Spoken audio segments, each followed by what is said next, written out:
சரிங்கண்ணா. என்ன பிரச்சனைங்கண்ணா உங்களுக்கு? எனக்கு ஸ்ரீராமில் வந்துன்னா லோன் போட்டிருந்தேன். சரிங்க. 2018 லோன் போட்டிருந்தேன். சரிங்க. எல்லா வண்டிக்கு ப்ராப்பராக கட்டிட்டு இருக்கேன். சரிங்க. கட்டும்போது என்ன கேட்டீங்கன்னா அதில் கலெக்ஷன் ஏஜென்ட் மகேஷ் குமார்னு சொல்லி அவர்கிட்ட பணம் கட்டிட்டு இருக்கோம். அவங்க மூலியமாக தான் வந்து பணம் வாங்கிட்டு போவாங்க, பணம் கட்டுவாங்க.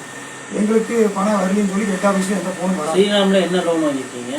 வண்டி லோன், வாகன லோன் தான் வாங்கி. வாகன லோன் வாங்கியிருக்கீங்க. எத்தனை வாகனத்துக்கு வாங்கியிருக்கீங்க? நான் ஒரு 5 வண்டிக்கு வாங்கியிருக்கேன். 5 வண்டிக்கு வாங்கியிருக்கீங்க. நீங்கள் கரெக்டாக கட்டிட்டு வந்துட்டு இருக்கீங்க. கட்டிட்டு வந்து கலெக்ஷன் ஏஜென்ட் வந்து உங்ககிட்ட வாங்குறாரு. ஆமாம், மகேஷ்ன்ற ஒரு பேர் வந்து வாங்கிட்டு இருக்காரு. சரிங்க. வாங்கிட்டு பணத்தை கொண்டு போய் ஆஃபீஸில் கட்டலை. சரிங்க. திருப்பி அதாவது வந்து கட்டலைன்னு சொல்லி எனக்கு தெரிய வரும்போது போய் ஆஃபீஸ்க்கு போகிறோம். போய் பணம் கட்டியிருக்கு இவர்கிட்ட அப்படின்னு சொல்லி கேட்குறோம். பேசும்போது மகேஷை திருப்பி கூப்பிட்டு ஆஃபீஸில் பேசுகிறாங்க. பேசும்போது ஆமாங்க இவர் பணத்தை கொஞ்சம் எடுத்துட்டேன், நான் கட்டிடுறேங்க அப்படின்னு சொல்கிறாங்க. ஆமாங்க, பணத்தை நான் எடுத்துக்கிட்டேன், கையாண்டுட்டேன், ஒத்துக்கிறாரு. கையாண்டுட்டேன், நான் வந்து நிறுவனத்துல கரெக்டா கட்டல அப்படின்னு சொல்லி அவரு ஒத்துக்கிறாரு. 2 நாளே கட்டிடுறேன், டைம் கொடுன்னு கேட்கறாரு. இதை நிறுவனத்துல நீங்க சொன்னீங்களா? நிறுவனத்துக்கு முன்னாடியே தான் ஆபீஸ்லயே தான் பேசுறாங்க, சூலூர் ஆபீஸ்லயே தான் பேசுறாங்க. வெளியே எங்கேயும் பேசல, அங்கேயே தான் மேனேஜர் முன்னாடி பேசுறாங்க. சரி கட்டிடுவாங்கன்னு சொல்றாங்க. நாங்க திருப்பி சாயந்தரம் ஆகிட்டு வீட்டுக்கு வந்துடுறோம். அடுத்த நாள் காலை அவர் செல்லு சுவிச்சாப்ப அவர் தலை மாறிடுங்க.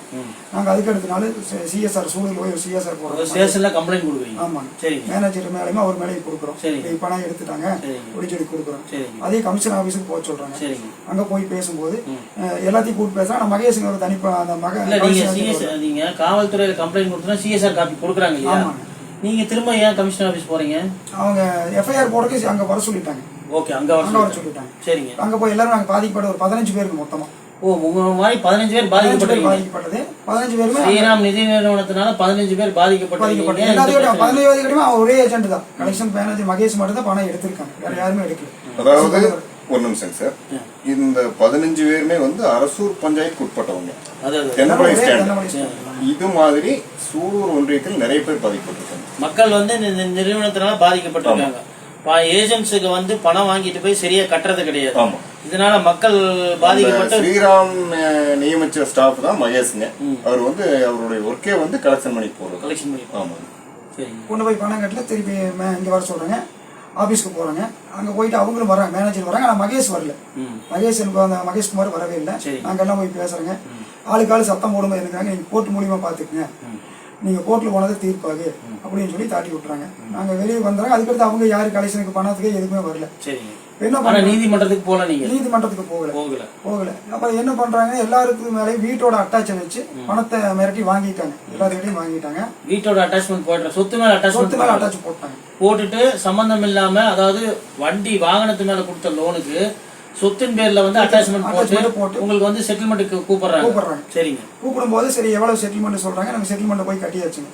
குறிப்பிட்ட அமௌண்ட் 13 லட்ச ரூபா சொன்னாங்க. கட்டிட்டேன், 13 லட்ச ரூபா கட்டியாச்சு. சரிங்க.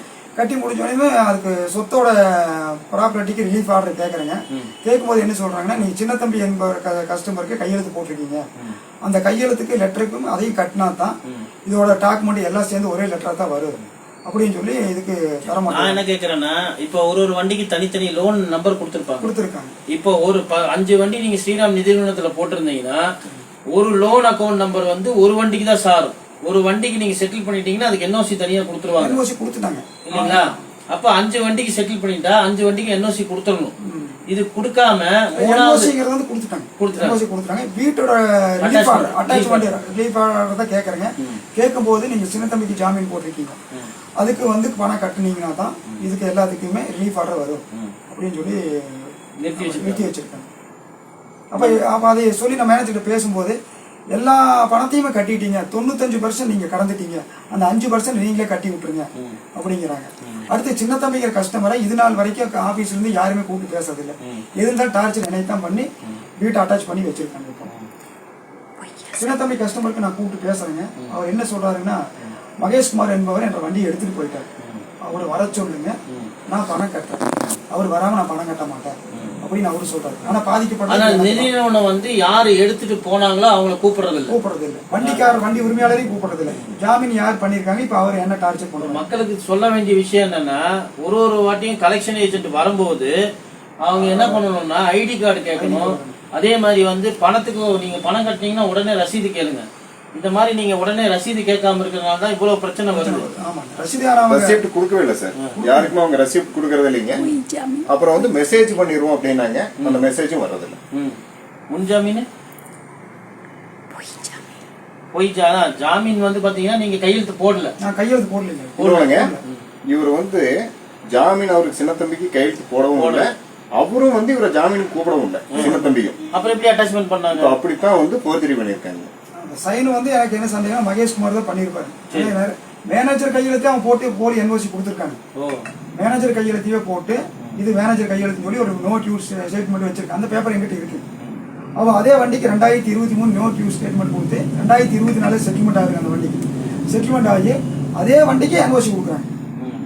2023 ஒரு போலி என்ஓசி கொடுக்குறாங்க. அது மகேஷ்குமார் கொடுக்குறாரு, கையெழுத்து போட்டு ஸ்ரீராம் லெட்டர் பேட்ல கொடுக்குறாங்க. அது கேட்டால் அது தெரியாதுங்கிறாங்க, அவங்க நிறுவனத்தே தெரியாதுங்க. அப்புறம் 2020 அதே அக்கௌண்ட்டுக்கு எப்படி என்ஓசி வந்து தெரியல. ரெண்டாவது அவங்க போய் பணம் கட்டி அவங்க வாங்க 2024 வாங்குறாங்க. 23 மகேஷோட பணம் கட்டுறதுக்கு என்ஓசி மகேஷ் கொடுக்குறாங்க. ஸ்ரீராம் லெட்டர் பேட் எடுத்து அதே மாதிரி சைன் மேனேஜர் மாதிரி சைன் பண்ணி கொடுக்குறாங்க. அந்த சைன்லாம் கண்டிப்பா போலீஸ் தெரியுதுங்க.